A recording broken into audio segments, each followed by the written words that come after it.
Imagine Paul McCartney and John Lennon side by side once again, not in the 60s, but now. Thanks to AI, we've got a glimpse of what it might look like if John Lennon were still alive. Grok AI recently generated a series of images showing a modern-day John and Paul reunited, and it's got the internet buzzing. The images are surreal, aren't they? You can almost hear them harmonizing, like the world never lost Lennon. And of course, the biggest question everyone's asking is, what would happen if this reunion were real? Well, a Beatles reunion. They'd hit the road for the ultimate stadium tour. Forget arenas, we're talking massive venues, Wembley, Madison Square Garden, maybe even back to Shea Stadium. Tickets would sell out very quickly. If John were alive, the potential for new recordings would be mind-blowing. Paul and John would write together again, with all the tools of modern music production at their fingertips. They could experiment with genres, collaborate with today's biggest artists, and maybe even create an entirely new sound for a new era of Beatles fans. And think about the anniversary celebrations. Paul and John could go all out to mark milestones for iconic albums like Abbey Road, special shows, limited edition recordings, and even immersive experiences to relive those moments in Beatles history. The possibilities are endless. And speaking of possibilities, the Beatles have already dipped their toes into the world of AI. Just last year, they used AI technology to finish Now and Then, a song originally started by Lennon in the late 70s. AI helped isolate and enhance John's original vocal recordings, allowing Paul, Ringo, and even George's archived guitar tracks to complete the piece.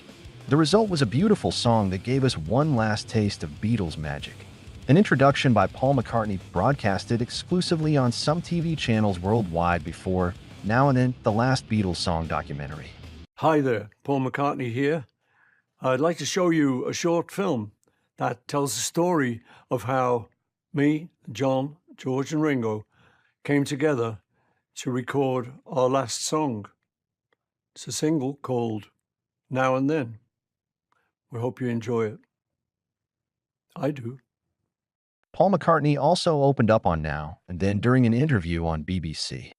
This song that we need to talk about, because again, another sentence I never thought I'd say in 2023 is that the Beatles are back with a brand new song. You've taken a song that was started, over 3 decades ago, and it's ready to be released into the world. So we need to know the story of it. So please take us back.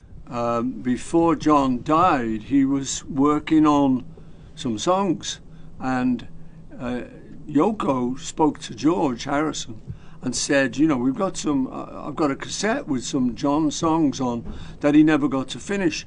Would you be interested in finishing them up? So we thought about it, and we thought, yeah, it'd be great, because, in a way, we'd be working with John again, which we thought we'd never be able to do. So we worked and finished 2 of the songs, but we didn't get around to finishing the third one, and the third one's called Now and Then. I kept thinking, there's something here, we should finish this. So I ended up talking to Ringo, and we asked him if he'd fancy putting the drums on again, because the first one on because we didn't have time, it was just a machine drum, so it wasn't soulful. So he put his drums on again, and then I thought, well, I could up the bass a bit, so I put the bass on again.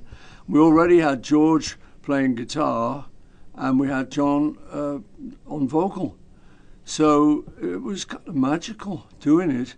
So we just gradually finished it up, and I then got in touch with Giles Martin, who's George Martin's son, who was our great Beatles producer.